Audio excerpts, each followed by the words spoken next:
Hello, and welcome to IRI Growth Insights, featuring IRI thought leaders, industry partners, and guests. For more than 40 years, IRI has been known for its invaluable data, but these podcasts delve into the insights the data reveal to fuel market disruption and market growth for those in the CPG, retail, healthcare, and media markets. I'm your host, Joan Driggs, coming to you from IRI's corporate headquarters in Chicago.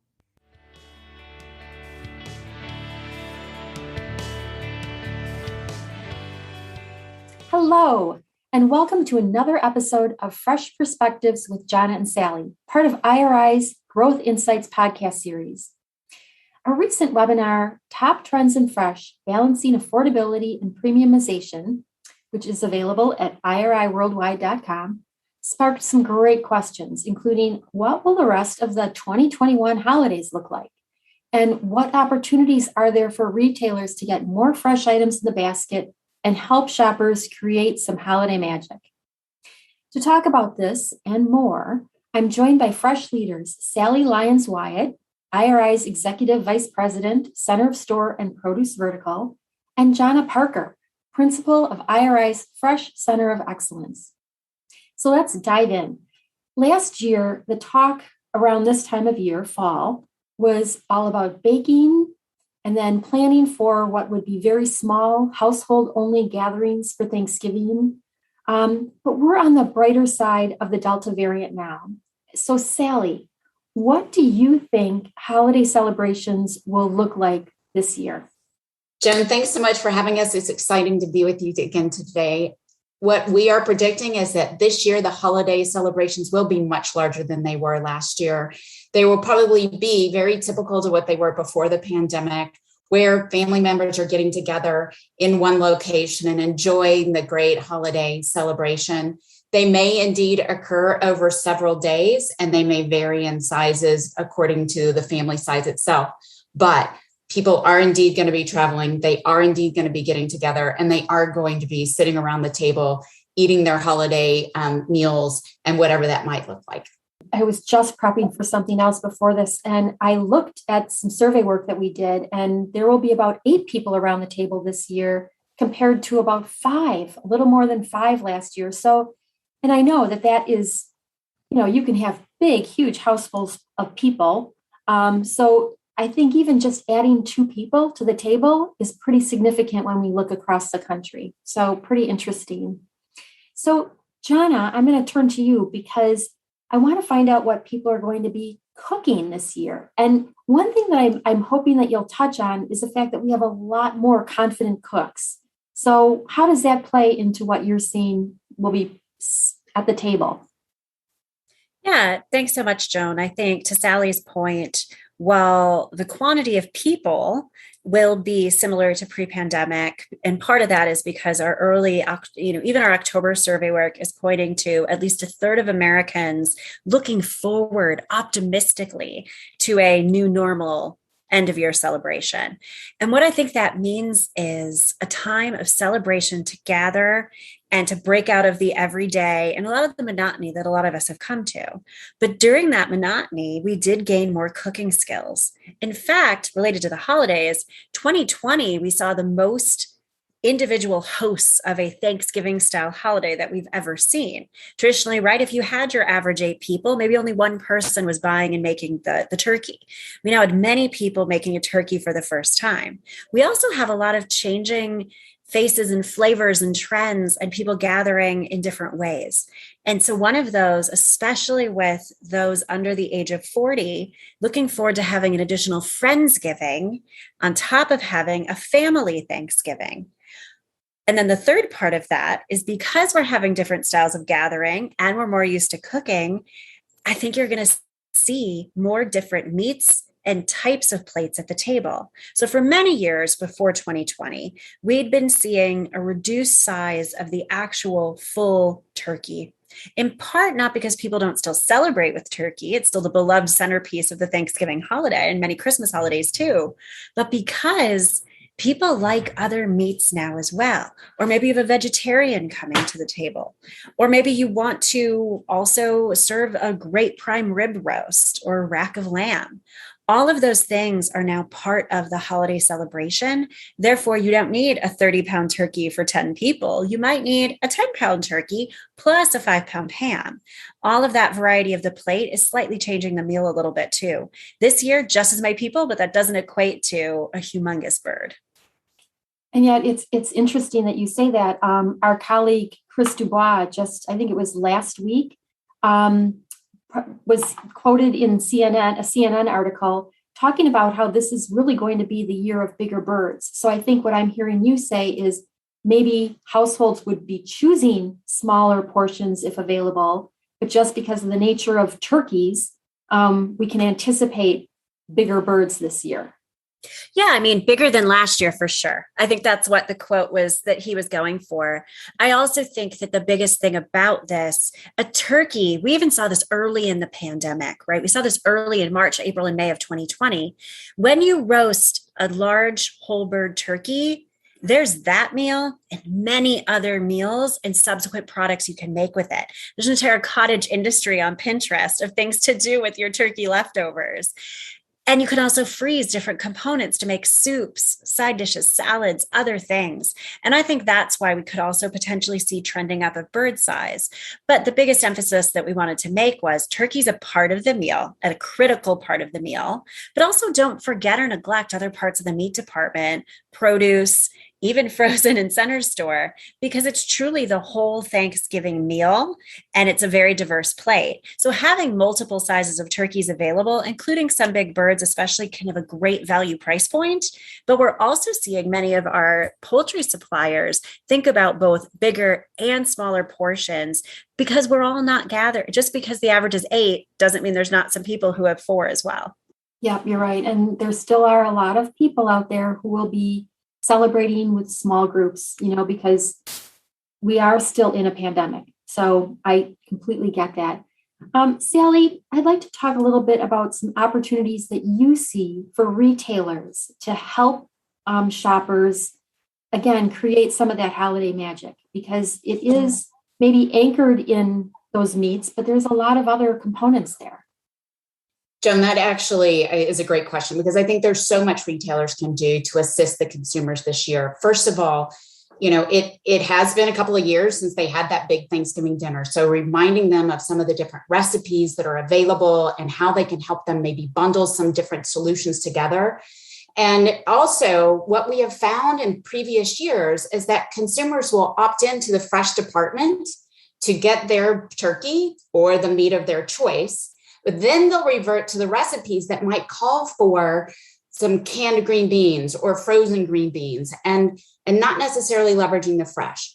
And part of that is because they don't know the equivalency between what might be in the recipe, what it calls for, versus what could be that equivalency in something fresh. So I think that education and making that easy, like you want to make this recipe, no problem. Here's all the fresh items you need. Still guiding them to center store, their colleagues in center store, to make sure that we can get a total store uptick, but really assisting the consumer with those recipe options. The other thing is something that Jonna started to pick up on, which is the variety of dietary needs that are going to be around the table. What happened during COVID is we became much more aware of how eating can indeed help us prevent and or manage disease states, and how to even eat differently to stay healthier in general. And so we did see an uptick on vegetarians and vegans, on some other types of diets as well. And so as you think about, and I'm just a panel of one, but I will actually have my sister-in-law that's going to come. She does not eat meat whatsoever. So I have to make sure that my menu has enough options for her, as well as those that want to partake with the turkey and the traditional Thanksgiving meal. And so I would love a retailer to help me know what would be some of those different ideas that can be the tradition, but also something extra that can appeal to the variety of people that are going to be sitting around my table. So there's 2 things that I just kind of want to pick up on, and I'm not really sure which direction we're going to take here, but 2 issues are really top of mind right now with people. One is inflation. So prices are going up.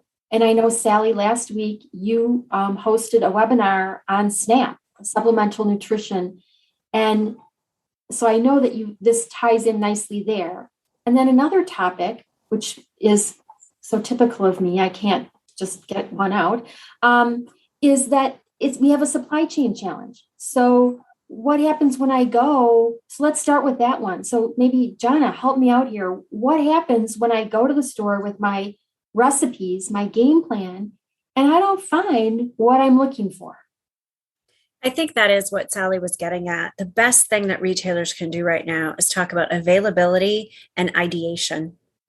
So if, for example, you know that you're having trouble getting canned goods, potentially leveraging different stores, your store network, your inventory network, to refer people to maybe another store where that same item might be. But moreover, how can you create different options for people who come looking for something very specific? And that could be by referring them from fresh to frozen or center. I think also we have to recognize that there are trigger items that drive the holiday basket. But unlike in the early days of COVID, people are back to visiting several stores. Now I think it's a little mix of price and supply chain as much as it's looking for variety and different experiences. But really, a retailer this year could gain a lot of momentum and goodwill with their shopping population by, yes, get the couple of staples, right? We've done the basket work, for example, in our latest Top Trends in Fresh. When someone buys a turkey or a ham, they are 5 times more likely to buy a specific list of 5 very specific items, things for just like Sally said, and they're in center store and they're in frozen. But then there's a whole host of other things that we know they need or could buy: desserts, appetizers, beverages. And yet there's almost no promotion or incentive to maximize and suggest those things to people. And so what ends up happening, right, is if you see what you don't have at one store, doesn't have the staple, you not only lose that staple sale, you lose all that ancillary item sale. So I think, what we talked about in our last webinar, the cross fresh, but especially at the holiday, there's a short list of must have, must get right, must prioritize. And I think a lot of retailers have at this point in the year figured out those must get right for November and December. They're the top 5 everyone's thinking about: turkey, green beans, frozen pies, and potatoes. And I think there's 1 or 2 more. But think about the whole universe. The variety is our superpower of the rest of the store. And if you don't, how do you help not just get those 5 items in the basket, but all of the other amazing things that really help you with that one Thanksgiving celebration, maybe the Friendsgiving, maybe a small gathering, maybe trying out a new and additional appliance, right? Maybe it's air fryer, or maybe it's a different way of preparing something that needs more things. I think it's really having that retailer not just have that one item, suggesting the whole basket is going to be big this year. Right.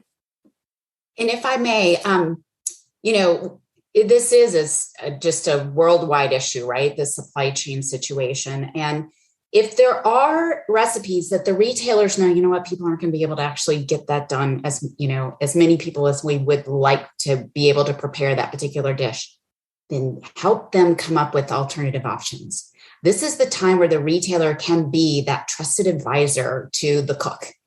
And knowing that there might be an outage in certain things where you just really can't make that. Okay, fine. Give me some. What else should I make? Give me some ideas. Give me some maybe new traditions that I could start that I don't even know about because I'm frantically trying to find the item I can't find, right? I think this is an amazing opportunity for retailers to be that trusted advisor with different ideas. And we even heard, and that's in the last webinar that Jonna and I were on, there are retailers that are actually putting forth charcuterie tray options where the varieties, where it could be a color palette, or even just giving them a picture and saying, here's all the things you need to go to put together.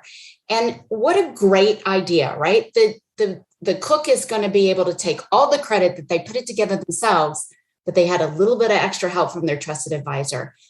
Just little steps like that can go a long way during a time where we're facing some difficulties from a supply standpoint. And one last piggyback on top of your piggyback, because we always play off each other so well. The other piece that's so exciting in 2021 with being an ideator and a trusted advisor is leveraging your social media network and your online platform.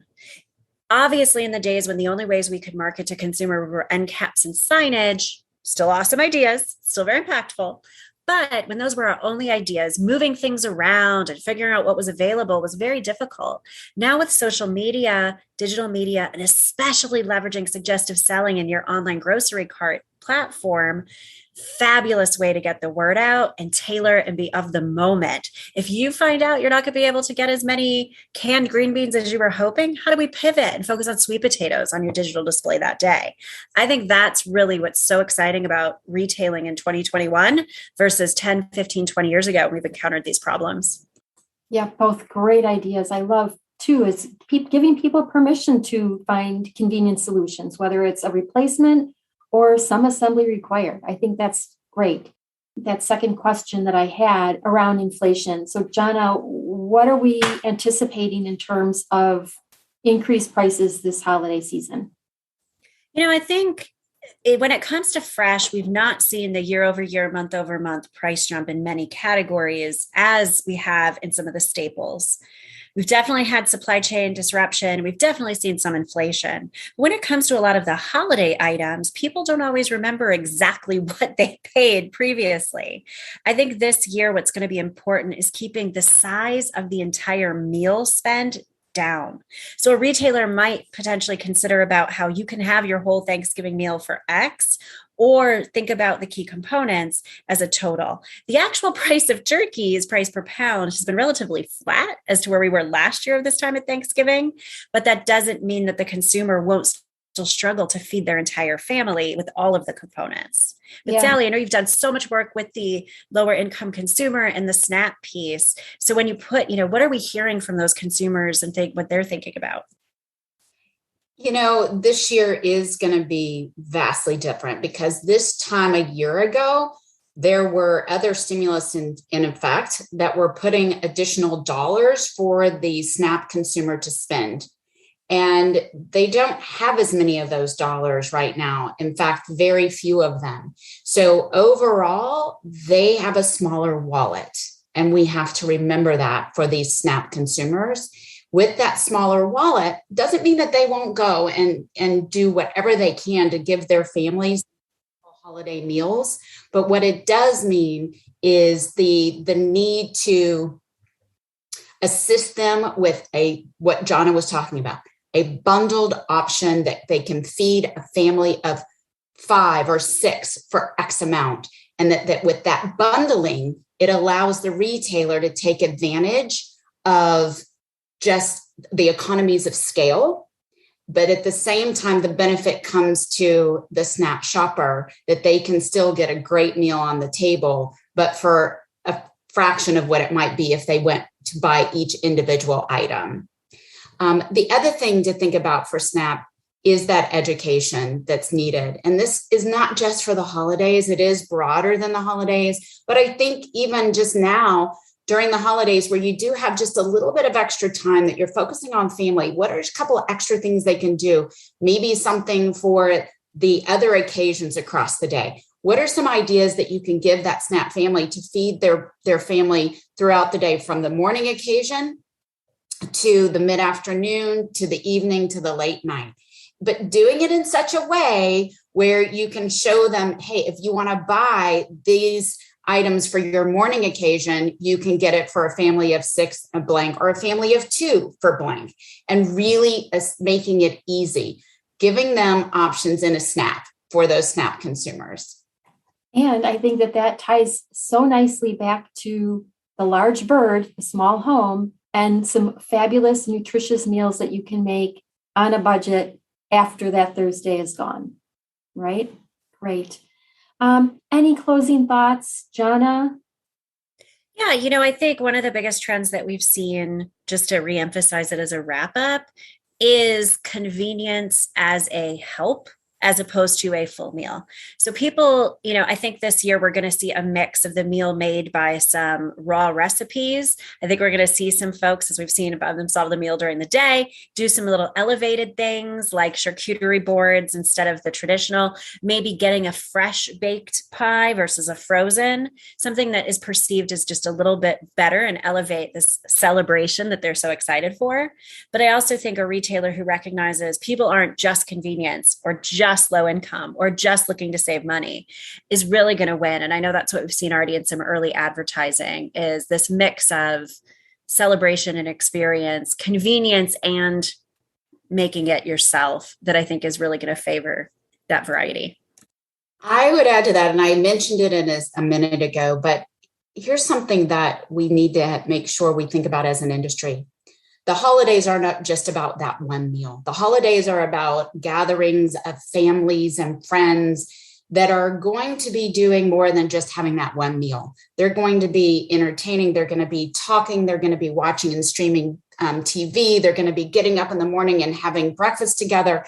How can you make each one of those moments, those get-together moments, much more special with the help of your retail partner, right? And what does that look like? So giving those ideas across the day, across the holiday season, will really be able to help set the retail sector apart from food service and continue the growth that we've seen in the industry, even with the headwinds that we face from supply chain and the economic situation. Excellent. You guys, this was a really, really invaluable conversation. You have so many great insights and so many excellent tips.